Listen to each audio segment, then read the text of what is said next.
Welcome into Sports Memo's Betting Podcast NFL Opening Line Report with Teddy Covers. Teddy, welcome into the pod. How are you? I'm doing all right, Drew. How about yourself? I'm doing pretty good. Not as good as you, man. Heck of a weekend, so hats off to you. Undefeated Sunday, undefeated Saturday. November's looking good, and we got a Monday nighter tonight. You got to play up at sportsmemo.com, but did want to throw it over to you for the listeners here. 47 being the total, of course, talking Seattle Seahawks at the San Francisco 49ers, with the 49ers laying 6 at Levi's. Any quick thoughts here? Yeah, I think there's a legitimate case you can make for both teams. When you look at Seattle and their track record as road dogs in the Pete Carroll / Russell Wilson era, that's not a track record to take lightly. Consistently good over the test of time, including this season. This is Seattle's role. We love them as road dogs. All that being said, San Fran, in my opinion, is a legit Super Bowl contender, and you don't often get legit Super Bowl contenders at home on Monday Night Football laying less than a touchdown, when they're the rested team and their opponent's coming off an overtime game. So I personally think one of the two arguments is stronger than the other, significantly stronger than the other. I'm in action on it. You can get the play right now, only $9 on $9 Monday at sportsmemo.com. Teddy heating up on the gridiron, both NFL and college football. So check it out, sportsmemo.com. Teddy, the Thursday nighter here, Pittsburgh at Cleveland, an intriguing handicap. We're seeing 2.5s mostly in the marketplace. I am seeing a 3 out there.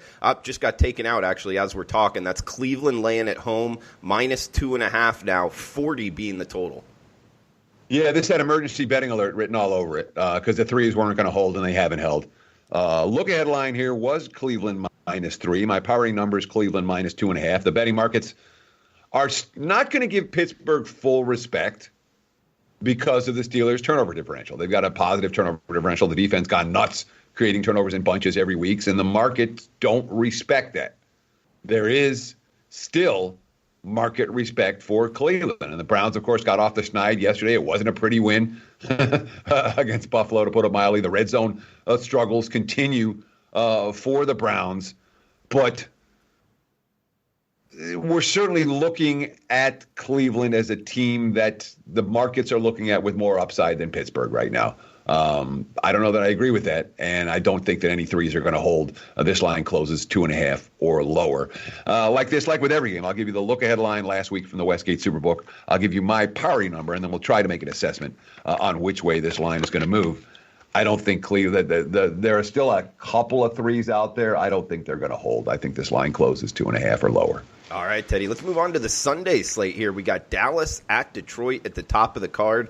Not seeing much out there in terms of lines and totals. Limited marketplace, seeing 3.5, 4.5 at 2 books here in Las Vegas. Talking the Cowboys at the Lions, Teddy. Yeah, and they really don't know what the story is with Stafford. Jeff Driscoll was okay yesterday. He certainly wasn't Stafford. And when we talk about the Detroit offense that relies exclusively on Galladay and Jones downfield, without their starting quarterback, this team is a good notch or 2 worse than they would be otherwise. Although, when it comes to NFL backups, Driscoll, I would put him in the serviceable category, not in the Luke Falk category.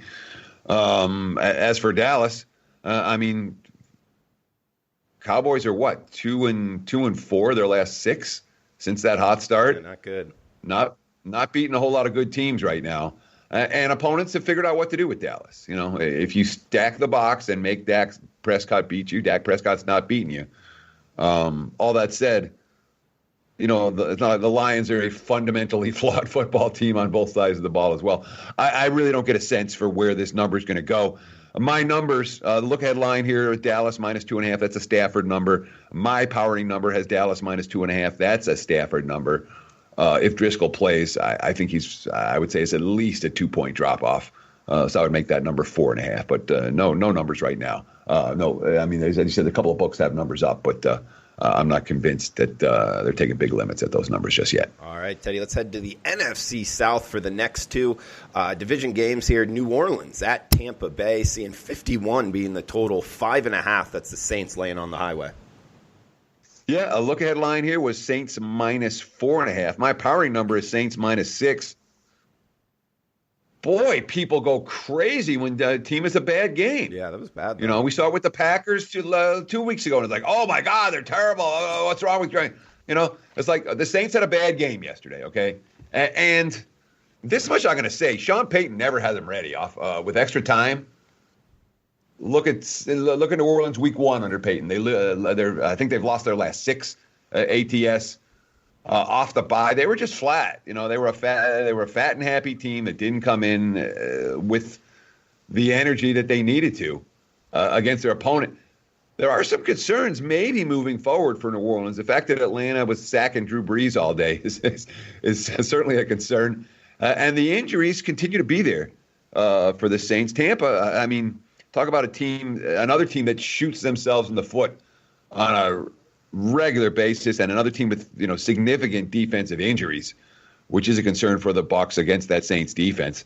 This total's what, 51 and a half? Mm-hmm. And we've seen a little under money. I wouldn't bet this total under, not with your money. From a point spread standpoint, this doesn't feel like an urgency game. I don't get a strong sense on Monday morning this line's going up, this line's going down. It feels like it's going to sit in this 4.5, 5.5 range for a little while. And Teddy, quick handicapping question for you. Head coaches with extra prep time. I have them circled as bet on in college football and NFL. Do you do the same thing, maybe bet against off of extra prep time, like you just, mentioned with Sean Payton not having his guys ready sometimes? So I'm really not sure if it's Payton or if it's Breeze. The Saints offense is a rhythm offense. And when you have a team, and we've seen it for years this way, when they get into a rhythm, you look at New Orleans and all of a sudden you're like, wow, they just scored 40 the last 5 weeks. Right. When they have the bye, they lose the rhythm. And we saw that yesterday. We saw it in week 1 against Houston. But to me, I'm kicking myself because I didn't trust Atlanta yesterday. It was a pure, I don't trust the Falcons against this offense. But 2 minutes into the game, retrospect-wise, I'm like, this was dumb. Atlanta should have been on my card. From a situational standpoint, it doesn't get a whole lot better than the bottom feeder against the fat and happy team. Both squads coming off the bye, and the one squad's hungry, the one squad isn't. That showed yesterday. And speaking of the Falcons, they're next up here. Rotation number 455-456, Atlanta at Carolina. Panthers laying 5.5 at home, 50.5 being the total, Teddy. Yeah, I'm disappointed in this number. I got to say I am. Look at line here was 7. My powering number is 7.5. And I was really hoping to see something in that range, and I would be taking Atlanta. So I adjusted the Falcons plus 3 points off of yesterday's win. A significant adjustment. Mm-hmm. They were a dead team going to the bye. The quotes coming off the win and out of the bye were uniformly positive. Hey, we still have half a season to play. We're into it. And we've seen dead Falcons teams show life even in December under Quinn last year. Remember how awful that team was? And they won their last 3 in December. So we've seen this from this staff and this team before. When the season's dead, they don't necessarily quit. And Atlanta came to play yesterday. And defensively, they came to play in a way. Again, they haven't had, I think they had 5 sacks all year, and they had maybe it was 7 sacks all year. They had 6 yesterday, and the pass rush was there again and again and again. Even they were surprised about it after the game. So I thought there was a nice buy sign on the Falcons, and then the number, the look ahead was 7, and my number was 7.5, and the number opened 6, and it's been bet down, which is a little bit disappointing. And for all the struggles Carolina had yesterday in Green Bay, I had a big ticket winner on the Packers, and obviously, incredible drama at the end of that ball game. Carolina played better than I thought they were, given the conditions, and Allen played better than I thought he would, given the conditions. And Carolina's shown 1 week on, 1 week off, 1 week good, 1 week bad, a little bit in recent weeks, and this might be their good week. So all of that being said, I was all excited about taking a touchdown with Atlanta. I never saw a touchdown. When the line opened, I never saw the 7, and now we're looking at 6s, 5.5s across the board. Let's see what the Falcons may well be a buy low team right here, but the markets are telling us right away it's not that low. Off the win yesterday. Teddy, next game up, we got Jacksonville at Indianapolis. Colts, limited marketplace here, but most of the Vegas books saying Colts -3 at home, 44 the total, Teddy. Look headline here, Colts -3.5. My powering number, Colts -4.5. I'm not calling this, what you're seeing on the screen. They're all taking limited action. We don't know yet if it's going to be Hoyer or Brissett. They thought Brissett was going to play this week, and he didn't. Generally, you think he's going to play the following week. My numbers are Brissett numbers. The 3.5 look ahead was a Brissett 3.5 look ahead. My 4.5 is a Brissett number. Hoyer was pretty rough yesterday. Although it's Vinatieri now. We have to, Vinatieri missed the extra point, and that meant that they couldn't kick the game-tying field goal, and that was the difference in the ballgame. And that's what, like 5 missed extra points and 7 missed field goals. It's one thing if it's there once or twice or 3 times. It's another thing when your Hall of Fame kicker has gone south, and Vinatieri's gone south right now. He's costing them. He's cost them the last 2 games. He cost them the last 2 games. That being said, you might get a little bit of a buy low on Indy as a result. As for Jacksonville, it's going to be Nick Foles behind quarterback instead of Minshew. We'll see how long Foles stays healthy. The report I read out of Jacksonville camp this morning from Doug Marrone was that every single player on the roster was healthy and practicing. Wow. Which is something that you don't often see at this stage of the season, and maybe why the line there, why the real line is lower than my powering number. That may have a lot to do with the Jags' health. Indy's offense hasn't worked the same way without Hilton. We'll see what his status is. But with Hilton and Brissett, this number is going to go higher if those guys play. That's something to be aware of. But right now, we don't know. Teddy, next game up, we got Denver at Minnesota. Vikings laying doubles at home, seeing 10 or 10.5, depending where you're shopping. 39.5 the total. Yeah, look at line here was Vikings minus 10.5. My powering number is Vikings minus 10. The markets are at 10 right now. So we're all in the same ballpark.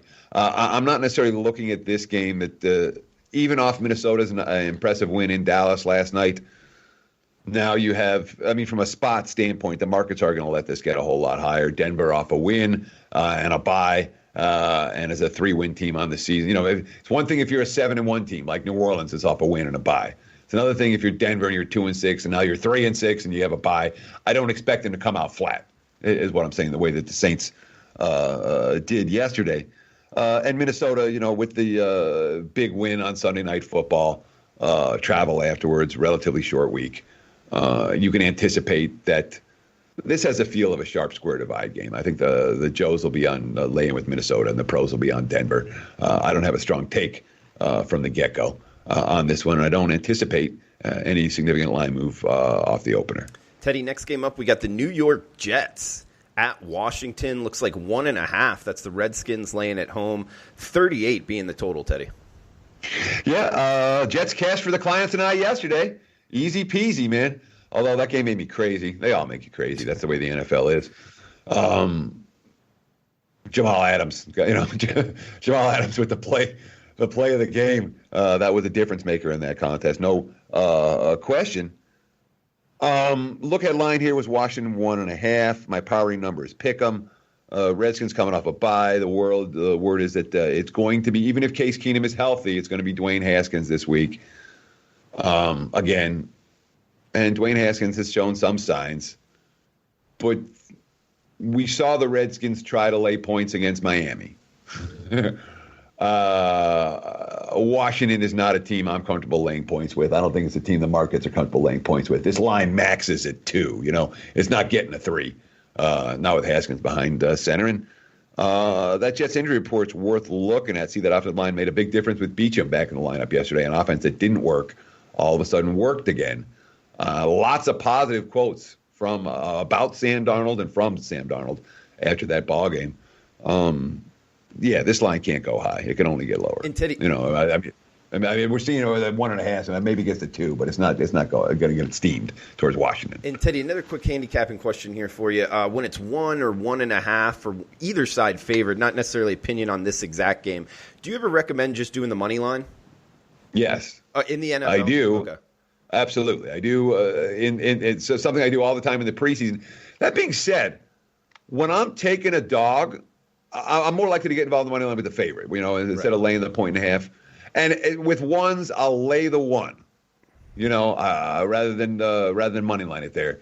At 1.5 to 2.5, I'll occasionally take the money line. With my dogs, I'll tell you flat out, I take the plus 1.5. I take the plus 2. I take the plus 2.5. What I found is that your return on investment, where you're getting, all right, I'm getting a plus 105 or a plus 110 here. It's not enough of an incentive in a game that you expect to be close, and the close games get decided by a missed 2-point conversion, by someone kicks a field goal up by one. That point and a half, 2 can make a big, big difference. So with the dogs, I tend to take the points. With the favorites, at times, I will lay the price. I'm with you.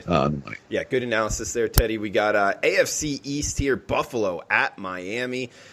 Dolphins catching 5.5 in Hard Rock, 39 the total. Yeah, look headline here, Buffalo 7.5. My powering number, Buffalo 6. And the Bills were a team that played a bad, that's a pretty good team that played a bad game yesterday. Although sometimes I wonder how good the Bills are. Bills not to make the playoffs might be a bet to look at right now. At 6-3, everyone thinks Buffalo's all that. I'm not convinced Buffalo's all that. Their run defense isn't what it was.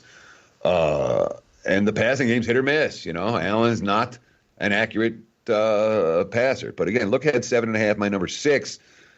The single hottest point spread team in the NFL is the Miami Dolphins. It's not close. No, Baltimore's with them. Dolphins are good, though. And New Orleans. What's that? They're real good of late. You're right. Yeah. They covered 5 in a row. Yeah. Most of them haven't been close. And I was concerned about Miami. All right, they got the win. Did they let down? No. And exactly. They gave the Bills a battle in that first meeting up in Buffalo. They did. I'm not surprised that, again, this number was 6.5 last night. And this morning we're looking at, 5.5. I would expect that we will see, and not maybe a ton more Miami money, but, the Bills aren't going to be steamed up to 7 in this game. I'll just put it that way. Teddy, Houston at Baltimore up next. Talking about the Ravens here, laying 4 at home, 49.5 being the total. Should we doodle-oop? Because this isn't a huge line move, but this is one you want to get. If you like the Texans, look headline here was 5. My powering number is 4. This number is going to 4. The 4.5s aren't going to be there. It might go to 3.5. Houston will get some market support coming off their bye week. You can see the signs of it already. But it's not. That's not. I'm not convinced it gets to 3.5 or 3. So it's like, all right, you grab the 4.5, you'll get the best of the number here. I think with the Texans, but it's not around this key number. You have to have the 4.5 in your pocket. If you get a 4, it's not going to kill you in that regard. But I do anticipate Houston money. Although, if certainly spot standpoint, Texans with the extra time to prep. Baltimore off another impressive victory. And that's 3 straight big wins for the Ravens over the last 3 weeks. And they were all games they took seriously. And now Lamar Jackson is, he's the MVP favorite now and all of that. Heck of a spin move. Yeah. But they might be putting the cart before the horse a little bit with Baltimore. I think we'll see some wise guy support for the Texans. Teddy, next game up, we're moving to 4 o'clock Eastern, 1 o'clock Pacific kicks here. We got 45 being the total. San Francisco laying mostly 13.5 at home, of course, with the 49ers playing tonight in Monday Night Football. It is a limited marketplace. But either way, 49ers 13.5 at home, 45.5 the total, Teddy. Look headline here, San Fran minus 14. My powering number, San Fran minus 13. Arizona's offense is good enough to move the ball up and down the field against weaker defenses. 49ers not a weaker defense. Let's see what San Fran looks like tonight. One would anticipate if San Fran blows them out, that will be looking at a point spread range of 2 touchdowns or more. But maybe not, because they'll look at the spot and they'll go, oh, San Fran's flat. It's a short week and all of that. 13.5 feels like the appropriate number here. And again, the look ahead was 14. My power rating's 13. We're right in the same ballpark.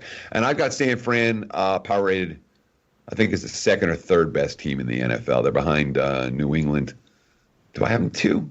Let me look. Let me look while you bring up the next game. All right. And guys, he's Teddy Covers. Follow him on Twitter at Teddy_Covers. We got a special coupon code here for the podcast. TC299 at checkout for his NFL full season here. That's the rest of the NFL season with Teddy Covers for under $300. That includes his Super Bowl prop package, which is always a fun one to bet there, and he's had a lot of success with it. Everything would be included, all plays he releases with analysis for under $300 in the NFL.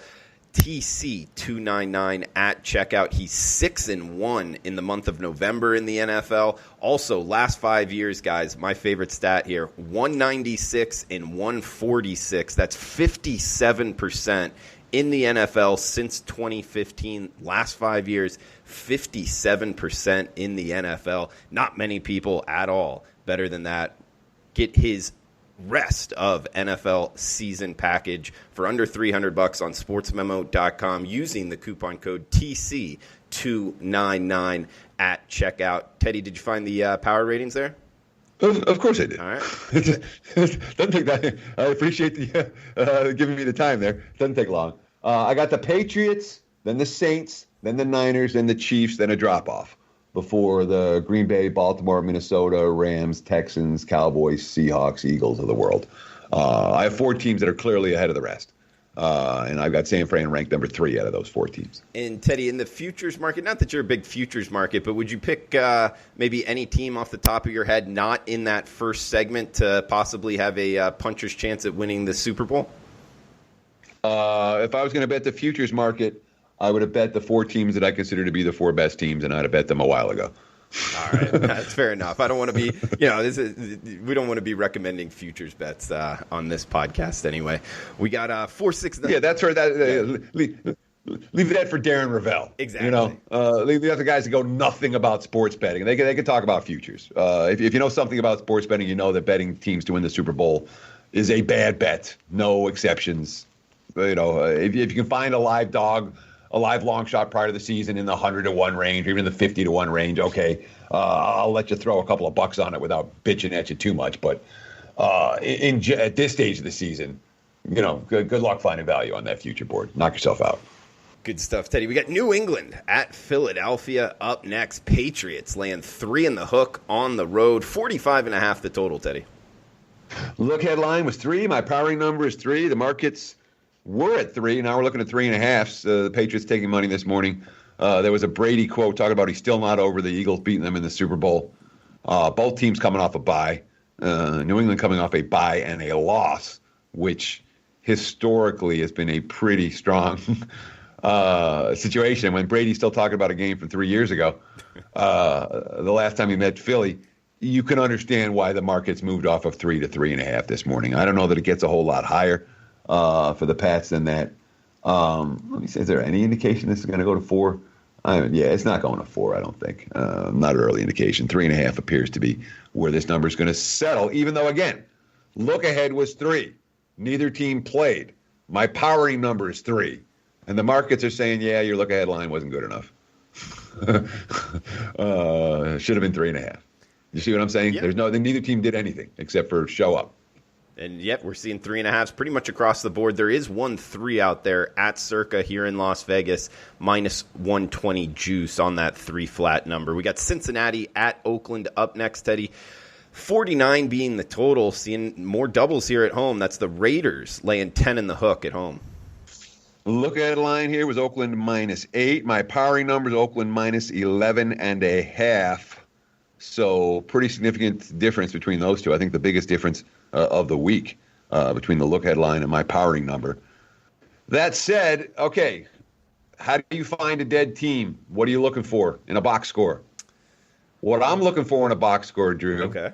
That was a rhetorical question. I was going to go down the list of what I'm looking for, but yeah, you could go ahead. The thing, this stood out to me, and this isn't a game, again, I watched everything, and I barely had this game on yesterday. I got 3 TVs. I watched 2 games on each TV. There are 7 games going early, and this was the one that every once in a while I click over to see what's going on, but I really didn't pay a whole lot of attention to. So the box score and the play-by-play analysis for a game like that is bigger for me than the other games. Okay. And I go through the play-by-play. And this is what I saw from Cincinnati with a quarterback who's not an NFL quarterback. Ryan Finley's not there yet. A head coach who's not an NFL head coach. Jack Taylor's not ready yet.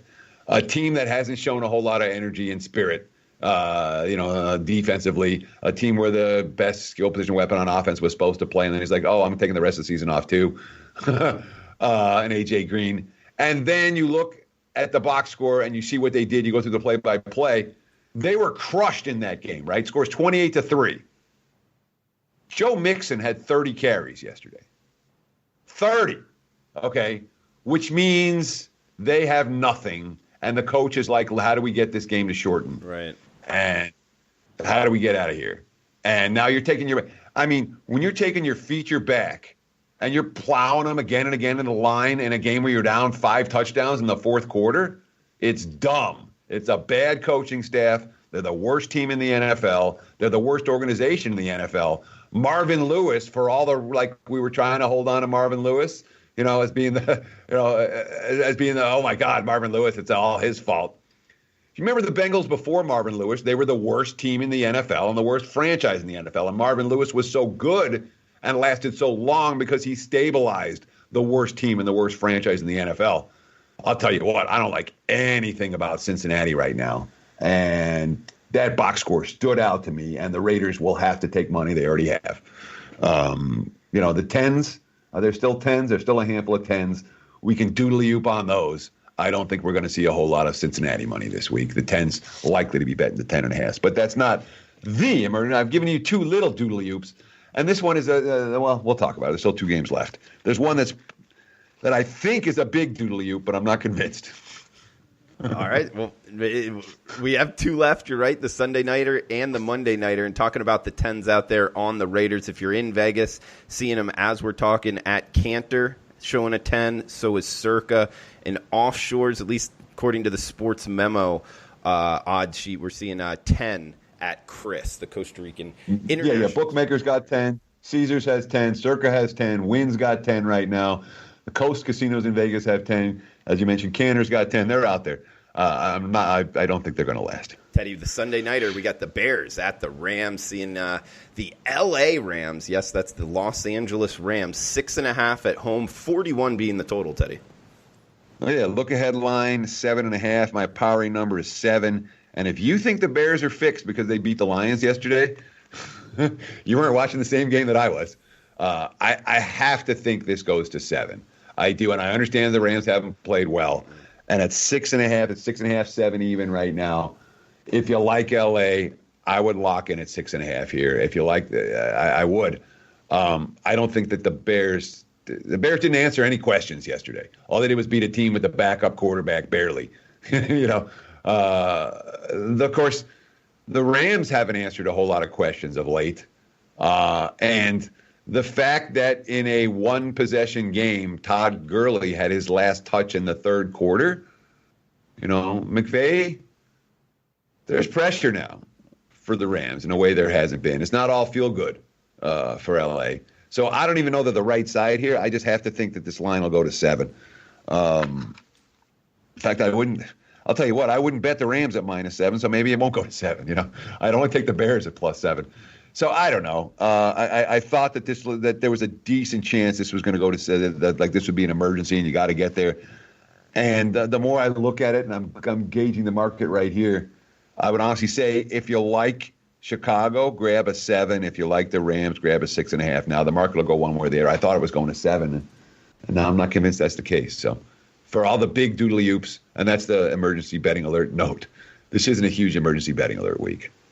Guys, we got the Monday Nighter ahead, and remember, Teddy covers 6-1, 86% November NFL in the last 5 years in the NFL, 57%. That's 196 and 146, 57% in the NFL since 2015. That's the last 5 years. Get the rest of his NFL season all the way through the Super Bowl with the Super Bowl props package under $300 right now for the next 48 hours. sportsmemo.com, coupon code TC299 at checkout. Rest of the NFL season on sportsmemo.com with Teddy covers TC299 at checkout. Teddy, quick hit the Monday Nighter here. We'll be able to talk it next week. Kansas City at the LA Chargers, 53 being the total. Chiefs laying 3 in the hook on the road. I'm just looking at it. I mean, we've seen some over money already for sure. Look headline here with KC -3. My powering number is KC -5.5. This is Mexico City. This isn't in LA. This is a neutral site game. And both teams coming off losses. So there's an urgency here. I can't imagine that we're going to see a lot of Chargers money, even though the Chiefs' defensive numbers continue to and the Chiefs, forget the numbers. I mean, the Chiefs' defense was a problem yesterday, obviously. Although they lost the game because they couldn't execute the 2 field goals. Make no mistake about it. That's why they took the straight-up loss in that contest. 2 chances in the final 2 minutes and couldn't get the job done on either one. Where is this number? Kansas City is the ultimate public team right now, but the luster is off. So I'm not convinced that it's going to be all Chiefs money here. 3.5 right now looks like the prevailing number, is the prevailing number, and I don't get a strong sense that it's going to move. We have already seen over money, and I'm not convinced we're going to see more of it. So there's no emergency here for the Chargers Chiefs game. And I will say that, I cashed a ticket betting against LA last week. And I don't know, they were the right side, wrong side. That's another team that is, they shoot themselves in the foot a lot more than Kansas City does. But they have been very good in the underdog role. All right, Teddy. Great pod. As always, guys, remember the coupon code TC299 at checkout. Rest of his NFL season under $300, 57% NFL last 5 years running. That's TC299 at checkout. Teddy, anything else you want to throw out there before we shut this down? Yeah, I mean, the November football has been good. The last 2 weeks, September was good, and October was, I don't even want to talk about October. It wasn't a good month. November's been good, 13-3 NFL and college combined for the month so far. And for what it's worth, I like my short list already on Monday morning. So hopefully we'll be able to keep it going the way that we have the last couple of weeks and put some money in the clients' pockets. Thanks for watching, guys. Really appreciate your time on a Monday. And good luck all week. Good luck tonight and all week long. All right. Cheers. He's Teddy Covers. Check out his packages at sportsmemo.com. And programming note here, guys, next Monday night, the NFL Opening Line Report podcast will be posted a little bit later in the afternoon. I'm heading out of town for the weekend, so we're rescheduling it for a couple hours later. But overall, guys, best of luck with your bets. Thanks for tuning in. Please smash the like button if you can. And we'll talk college football every game on the board podcast starting on Wednesday. Best of luck with your bets.